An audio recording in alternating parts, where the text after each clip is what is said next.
नाज़रीन, अफ़सोसनाक ख़बर आहे ठटे जे वेझो कींझर ढंढ में कराची वासियुनि जी ॿेड़ी ऊंधी थी पई आहे, जंहिं दौरान बदकिस्मत 13 ॼणा लापता थी विया आहिनि ऐं ॿुॾी विया आहिनि, जिन मां 6 ॼणनि जा लाश कढिया विया आहिनि। ॿुधाए पियो वञे त फ़ौतियुनि में ॿारड़ा ऐं औरतूं बि शामिल आहिनि।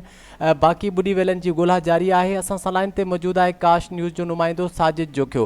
साजिद, हिन वक़्त ताईं कहिड़ियूं रेस्क्यू कार्रवायूं थी सघियूं आहिनि ऐं जेके ॿुॾी वियल आहिनि उन्हनि बाबति कहिड़ा इतिला आहिनि त हुननि जो तालुक़ु कहिड़े इलाइक़े सां हो?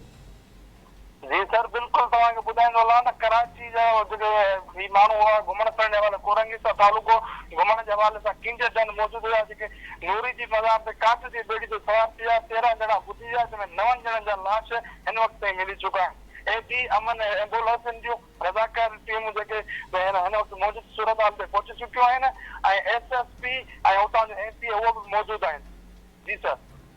अच्छा साजिद, असांखे आगाह कजो त छा जेके इहे ॿेड़ियूं हिते हलनि थियूं उन्हनि जी मेंटेनेंस जे हवाले सां को चेक इन बैलेंस नाहे हूंदो, या अहिड़े क़िस्म जा जेके वाक़िया पेश अचनि था उन हवाले सां उते जेकी इंतिज़ामिया आहे उन पारां हिफ़ाज़ती इंतिज़ामात न हूंदा आहिनि जो एतिरो वॾो हादिसो पेश अची चुको आहे, एतिरियूं जानियूं ज़ाया थियूं आहिनि?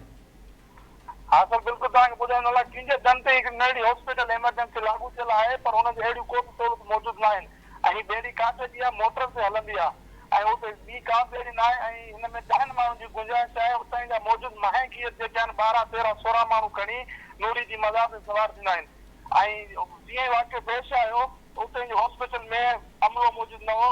उतां जा जेके ज़रिया ॿुधाइनि था त उतां जो अमलो मौजूदु न हुयो। छतो उतां खां मकीन सिविल हॉस्पिटल 25 किलोमीटर ते आहे ऐं जिते कराची जूं एम्बुलेंसूं एडी जूं अमन जूं ऐं जेकी पहुचण लॻियूं हिते माण्हुनि जूं घणियूं जानियूं ज़ाया थी चुकियूं।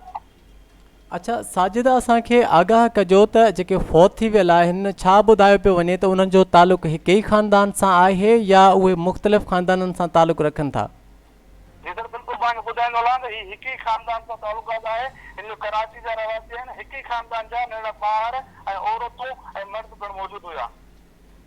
अच्छा साजिद, असांखे आगाह कजो त हीउ जेको वाक़ियो पेश आयो आहे केतिरनि कलाकनि खां रेस्क्यू अमल जारी आहे ऐं जिन नाज़रीन असांखे जॉइन कयो आहे त हिन वक़्त ताईं केतिरा ज़िंदा माण्हू बचाया विया आहिनि ऐं केतिरा लाश बरामद थिया आहिनि?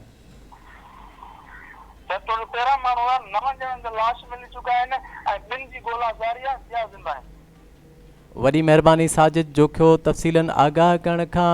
ठटे जी कींझर ढंढ आहे बदकिस्मत, जिते ॿेड़ी ऊंधी थियण सबबि 13 ॼणा अजल जो शिकार थी विया आहिनि, जिन मां लाश बरामद कया विया आहिनि। 13 मां बाक़ी जी ॻोल्हा जारी आहे ऐं कुझु माण्हुनि खे ज़िंदा पिणु बचायो वियो आहे ऐं फौतियुनि जो तालुक़ु ॿुधाए पियो वञे त हिक ई ख़ानदान सां आहे जेके कराची जा रहवासी आहिनि।